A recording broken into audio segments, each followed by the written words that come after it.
दिल्ली सरकार की नई आबकारी नीति के खिलाफ विरोध थमने का नाम नहीं ले रहा है। भाजपा इस मुद्दे पर पहले दिन से ही सड़क पर उतरकर अपना विरोध प्रकट करती रही है।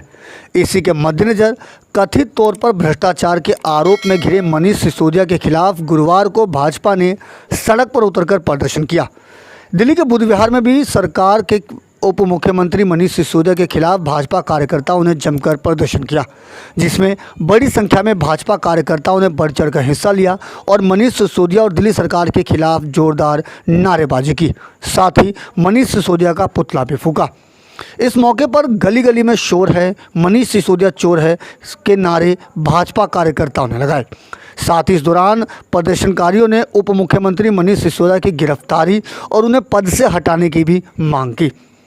प्रदर्शन में शामिल भाजपा कार्यकर्ताओं ने चेतावनी देते हुए कहा कि जब तक मनीष सिसोदिया अपने पद से इस्तीफा नहीं देते तब तक भाजपा का ये प्रदर्शन बदस्तूर जारी रहेगा। पिछले कई महीनों से भारतीय जनता पार्टी इस शराब नीति के खिलाफ प्रदर्शन कर रही थी और उस प्रदर्शन के तहत सीबीआई ने इसके ऊपर छापा किया और इसके अंदर 6500 करोड़ रुपए की हेराफेरी हुई।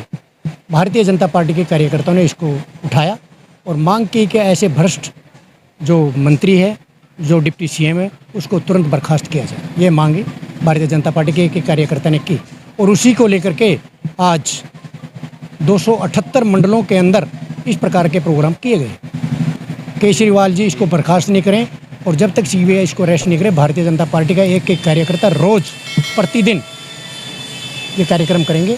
आज का जो प्रदर्शन था ये दिल्ली सरकार का, केजरीवाल का जो ये दोहरी नीति चल रही है, जो ये शराब का घोटाला करा मनीष सिसोदिया ने और वो सीबीआई रेड हुई है उसमें वो उनको गिरफ्तारी की मांग का और उसको बर्खास्त करने के लिए उसके विरोध में पूरी दिल्ली में हर एक मंडल वाइज मंडल धरना प्रदर्शन था और हमारे वार्ड में भी हुआ है और हम जब तक ये करते रहेंगे जब तक वो गिरफ्तार और बर्खास्त नहीं करे जाते। ये जो शराब नीति, केजरीवाल की शराब नीति है, ये शराब नीति क्या एक तरह से इनकी ये लूट नीति है। पहले इन्होंने जो है बड़े जोर शोर से जगह जगह हर एक वार्ड के अंदर जो ये दुकानें खोलने का शुरुआत की है। पहली बात तो ये सबसे गलत काम है, समाज के हित में नहीं है ये इनकी। ठीक है, थोड़ा सा आर्थिक स्थिति दिल्ली सरकार अपनी सही कर लेगी, लेकिन समाज के अहित में है ये सबसे बड़ी। पहला तो हम तो शुरू से ही इस विषय में आंदोलन करते आ रहे हैं कि ये जो है नीति ही गलत है। हर एक वार्ड के अंदर शराब जो है दुकान नहीं होनी चाहिए। अब इसके अंदर इतना बड़ा घोटाला हुआ और घोटाले की जब सीबीआई जांच की नौबत आई तो इन्होंने अपनी नीति को वापस भी ले लिया। अरे भैया, जब ये फायदे की नीति थी दिल्ली सरकार की तो फिर वापस क्यों लिया? इसको वापस लेने में क्या दिक्कत थी? अब जब पोल खुलने को आई तो सब कुछ अलग अलग है। और सबसे बड़ी बात तो मैं इसके केजरीवाल सरकार की इतनी बड़ी गंदी नीति है। आज तक हिंदुस्तान के अंदर पहली बार ऐसा है कि इनके मंत्री जेल के अंदर और उसको बर्खास्त नहीं करे, इस्तीफा नहीं दे रहे किसी भी तरह का, और वो आज भी मंत्री हैं जेल के अंदर होते भी। पहला हमारे यहाँ ऐसा होता, किसी पर जरा भी आरोप लगा तो तुरंत इस्तीफा दे देते थे, अपना जब तक आचरण सही ना हो जाए। सही आचरण होने के बाद ही वो पद पर जो है ग्रहण करते थे। इनकी तो नीति ही अलग है।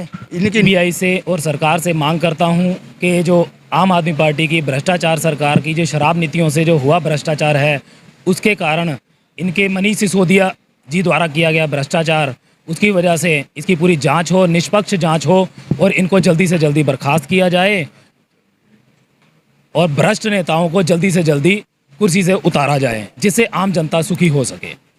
आपको बता दें कि दिल्ली सरकार की नई आबकारी नीति के खिलाफ पहले दिन से ही भाजपा द्वारा लगातार इस नीति का विरोध किया जा रहा है। ऐसे में अब जब कथित तौर पर भ्रष्टाचार का मामला सामने आया है तो भाजपा के तेवर और भी आक्रामक हो गए हैं और अब भाजपा लगातार इस मुद्दे पर उप मुख्यमंत्री मनीष सिसोदिया के इस्तीफे की मांग कर रही है।